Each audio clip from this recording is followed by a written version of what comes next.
Hidalgo, el cura bribón al que Allende quiso envenenar.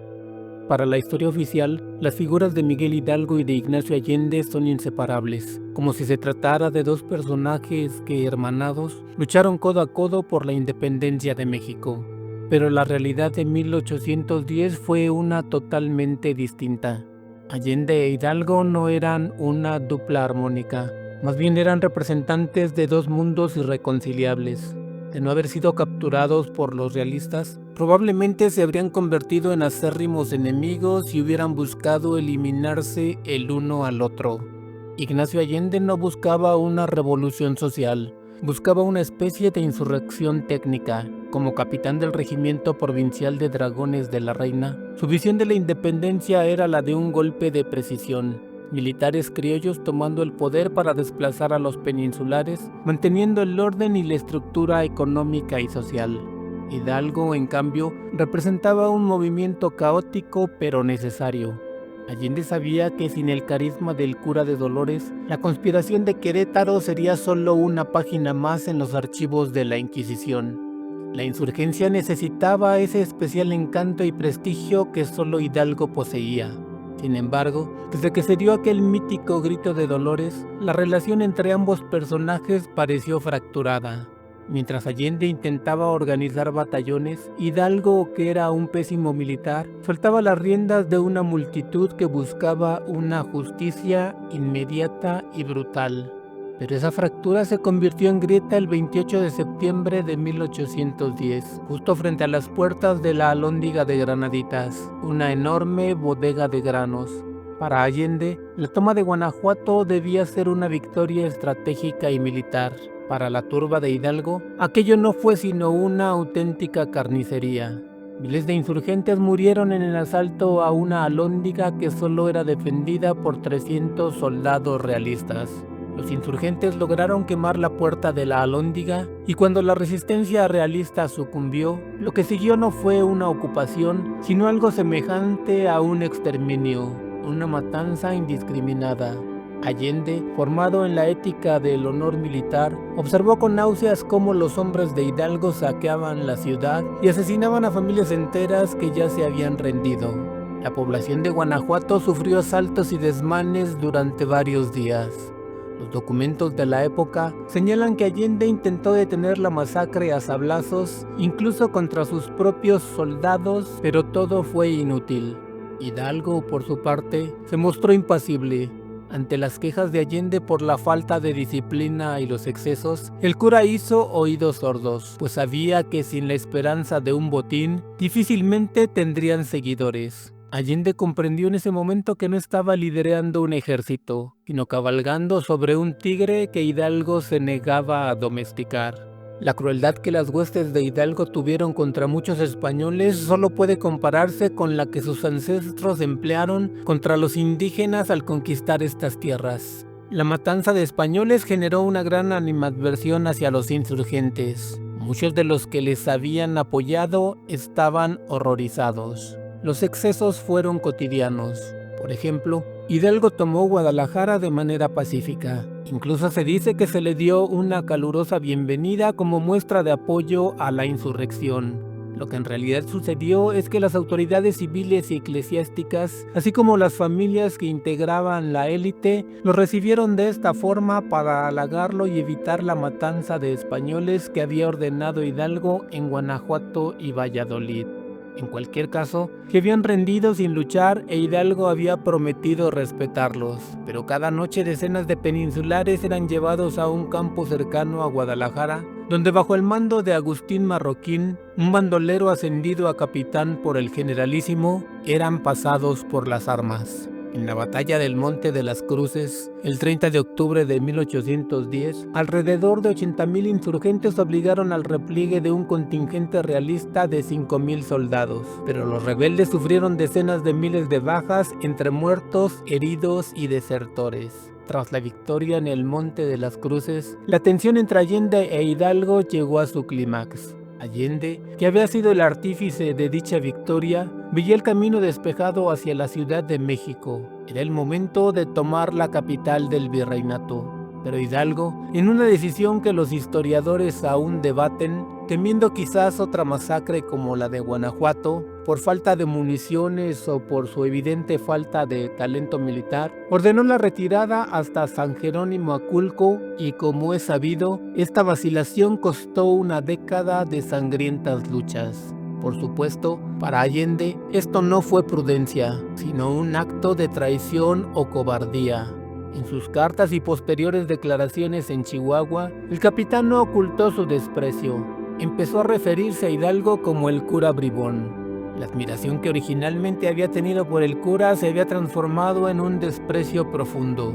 Allende sentía que Hidalgo estaba desperdiciando la sangre de sus hombres debido a su soberbia y a su empecinada testarudez en materia de guerra. En el campamento insurgente ya no se hablaba de libertad, sino de quién debía mandar realmente. Allende veía cómo Hidalgo se hacía llamar Alteza Serenísima, dejaba arrodillarse a quien lo quisiera saludar y se rodeaba de una guardia personal, mientras él, el verdadero estratega militar, tenía que subordinarse. La idea del envenenamiento comenzó a rondar por la cabeza del antiguo capitán de dragones. Para finales de 1810, la desesperación de Ignacio Allende había mutado en una convicción fría. Mientras Hidalgo viviera, la insurgencia estaba condenada al fracaso. Según los registros del proceso de Chihuahua, Allende confesó que la idea de asesinar al cura no había sido un impulso momentáneo, sino algo estrictamente necesario para salvar al movimiento. El método elegido no fue el duelo de honor, sino el veneno. Allende preparó 3 dosis de arsénico con la intención de mezclarlas en la comida de Hidalgo. No lo veía como un asesinato vulgar, sino como una ejecución política para salvar la causa. ¿Por qué no lo logró? Eso nunca se sabrá con certeza. La oportunidad nunca llegó, pero el arsénico permaneció en el equipaje de Allende como un recordatorio fatal de su ruptura. El 17 de enero de 1811, la tensión estalló en el campo de batalla, en Puente de Calderón, a las afueras de la ciudad de Guadalajara. Allende, con su rigor táctico, había advertido que enfrentarse a las tropas profesionales de Calleja en campo abierto era un suicidio.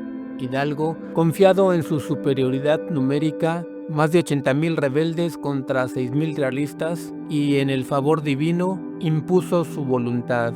El resultado fue una masacre.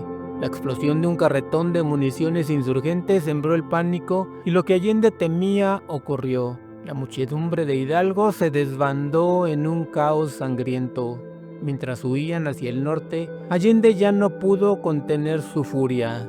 En una hacienda cercana a Aguascalientes, el militar criollo finalmente hizo lo que el veneno no pudo. Por la fuerza, le arrebató el mando a Hidalgo. Tras la derrota, Allende y los demás jefes militares, Juan Aldama y Mariano Jiménez, entre otros, se reunieron y tomaron una decisión sin precedentes: destituir a Hidalgo. Pero no podían simplemente despedirlo. El cura seguía siendo el símbolo que movía a las masas. Lo que siguió fue un episodio un tanto humillante.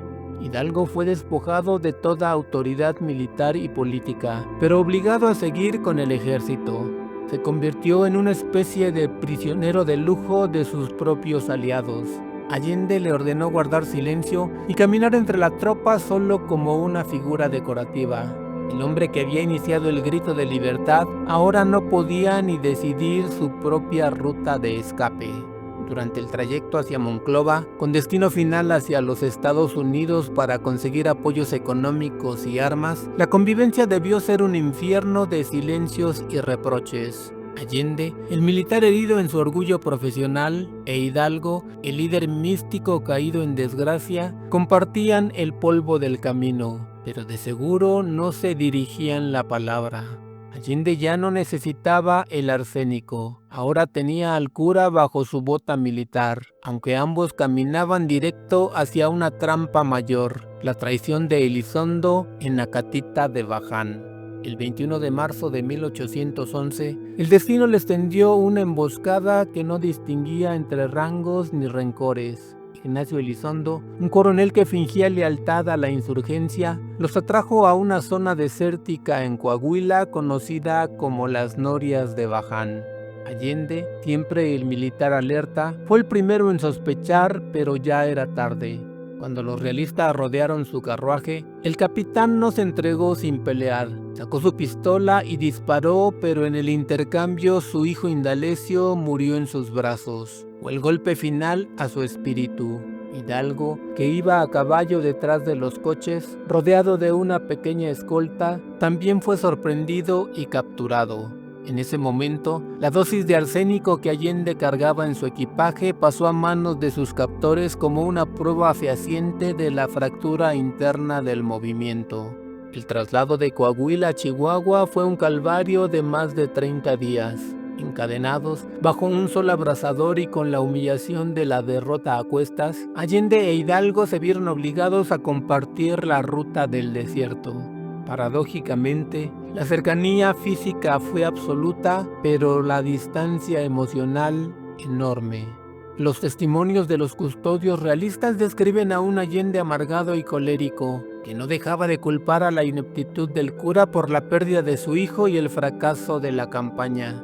Hidalgo, en cambio, se sumergió en un silencio introspectivo. Las jerarquías habían desaparecido. Ya no había Alteza Serenísima ni Capitán General. Solo había 2 prisioneros esperando la sentencia de muerte. Ya en Chihuahua, fueron separados en celdas en el antiguo colegio de la Compañía de Jesús. Fue aquí donde la relación mortal quedó registrada para la posteridad. En sus declaraciones ante el habilitado como juez Ángel Abella, Allende fue brutalmente honesto.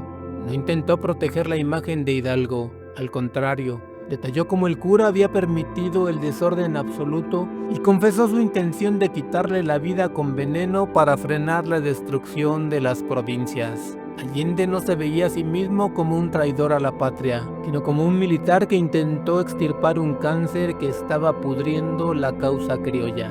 Al final, la muerte los igualó. Allende fue fusilado por la espalda como traidor al rey. Hidalgo, tras ser degradado de su orden sacerdotal, corrió la misma suerte un mes después. Sus nombres quedarían encadenados para siempre en la memoria de la nación que ayudaron a parir. Tras el fusilamiento de los caudillos, Hidalgo, Allende, Aldama y Jiménez, sus cabezas fueron exhibidas en las 4 esquinas de la Alhóndiga de Granaditas dentro de jaulas de hierro. Irónicamente, en la muerte, Allende e Hidalgo alcanzaron la unión que nunca tuvieron en vida. Sus restos se pudrían bajo el mismo sol guanajuatense, sirviendo como escarmiento para un movimiento que a pesar de su captura ya era imparable. Sin embargo, cuando México finalmente alcanzó su independencia en 1821, surgió una necesidad política urgente: construir una identidad nacional. Un país recién nacido no podía permitirse tener padres que hubieran intentado envenenarse. Entonces, cuando comenzó el proceso de canonización secular, los historiadores oficiales del siglo XIX y más tarde los del régimen posrevolucionario decidieron que el arsénico de Allende y los insultos de Hidalgo eran detalles incómodos que enturbiaban la épica nacional. La historia de bronce transformó la relación mortal en una fraternidad sagrada. En los libros de texto, las discusiones tácticas se suavizaron como diferencias de opinión y el intento de magnicidio de Allende simplemente desapareció de la narrativa escolar. Se prefirió difundir la imagen de un Hidalgo sabio y un Allende leal, un binomio perfecto trabajando por un bien común. Esta simplificación era necesaria para darle cohesión a un México dividido por guerras civiles, pero nos robó la oportunidad de entender la verdadera dimensión humana de la insurgencia, una lucha en la que el miedo, la envidia y la desesperación eran tan reales como el deseo de libertad. Allende no fue un villano por querer eliminar a Hidalgo, ni Hidalgo fue un santo por ignorar a Allende. La patria no fue fundada por héroes, sino por hombres de carne y hueso que en medio de su odio y sus errores, lograron encender la mecha insurgente que ningún verdugo pudo apagar. Si te gustó este video, por favor compártelo. Si le das me gusta y te suscribes a mi canal, me ayudas a crear más contenido. Muchas gracias.